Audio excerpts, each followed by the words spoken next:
दशमा पाठ छात्रः पत्रं लिखति। द्वितीया विभक्ति प्रयोग।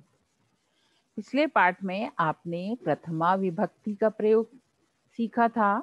इसमें द्वितीया विभक्ति का प्रयोग सीखेंगे। पहली विभक्ति में ने पर सर्ग होता है, कर्ता ने, और द्वितीया में कर्म को। तो यहाँ छात्रः पत्रम लिखति, छात्र पत्र को लिखता है। इस तरह से होगा पत्रम, ये द्वितीय विभक्ति का है। ठीक है, छात्र प्रथमा विभक्ति का है। छात्र, अब वैसे अगर इसकी हिंदी देखा जाए शुद्ध रूप से, छात्र ने पत्र को लिखता है ऐसा होना चाहिए, पर ये अटपटा लगता है।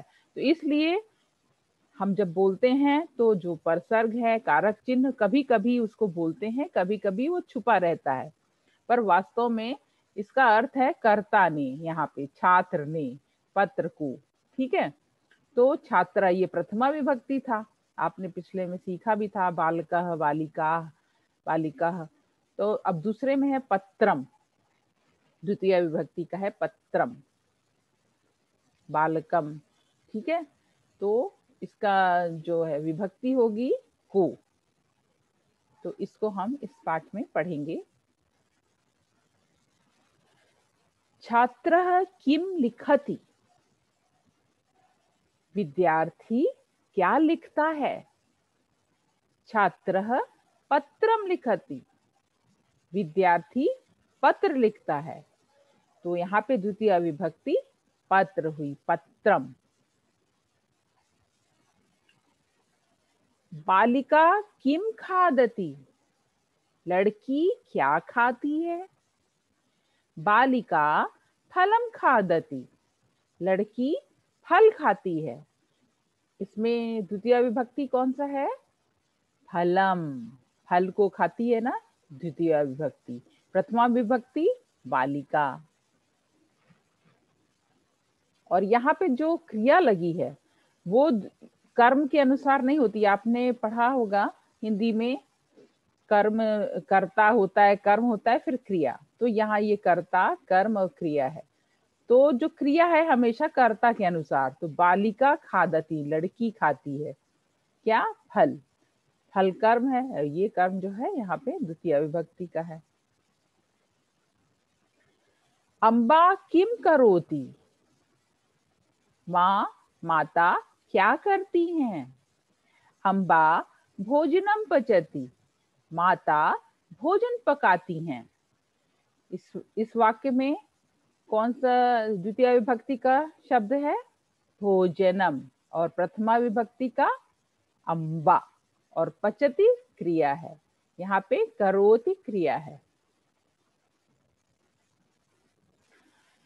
बालकः किम वदति, लड़का क्या बोलता है।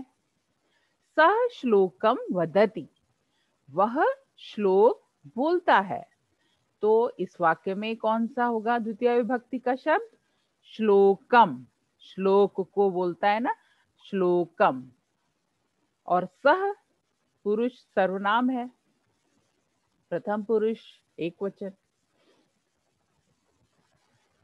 बालकौ किम खादतः, दो लड़के क्या खाते हैं। बालकौ मोदकम खादतः, दो लड़के लड्डू खाते हैं। मोदकम का अर्थ है लड्डू। बोलिए एक बार, मोदकम, मोदकम, मोदकम का अर्थ है लड्डू।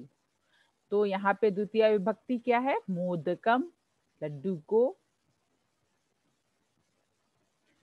बालिका किम कुर्वन्ति, लड़कियां क्या करती हैं। बालिका शिक्षिकाम नमन्ति, लड़कियां अध्यापिका को नमस्कार करती हैं।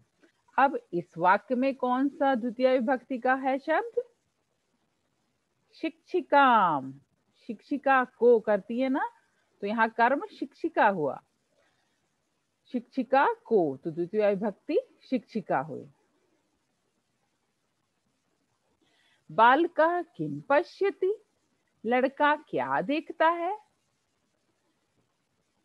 बालकः चित्रम पश्यति। लड़का चित्र देखता है। तो इस वाक्य में कौन सा द्वितीय विभक्ति का हुआ शब्द?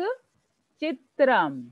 और प्रथमा विभक्ति का बालका, बालक ने चित्र को। ठीक है, इस तरह से समझिए। बालकः पुस्तकं पठति। लड़का पुस्तक पढ़ता है। अम्बा तं पाठयति। माता उसे पढ़ाती हैं। पठति पढ़ना, पाठयति पढ़ाना। अम्बा पुस्तकं पाठयति।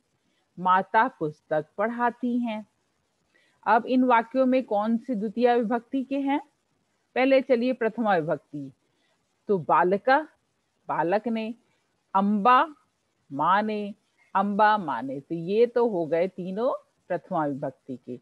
अब दूसरे पे आता है कर्म, यानी कर्म को द्वितीय विभक्ति का शब्द पुस्तकम, पुस्तक को। तम यानी उसे या उसको, यहाँ भी पुस्तकम। तो पुस्तकम, तम, ये जो हो गए द्वितीय विभक्ति के शब्द हो गए। और पठति, पाठयति क्रिया हो गई। अब ये पाठ समाप्त होता है बच्चों। आप इस पाठ को पढ़िए और फिर द्वितीय विभक्ति के हम छोटे छोटे वाक्य देंगे, आपको उसमें द्वितीय विभक्ति का प्रयोग करना है। मैं हिंदी में दूंगी, आपको केवल संस्कृत में अनुवाद करना है, जिससे आप समझ सकें द्वितीय विभक्ति क्या है। ठीक है।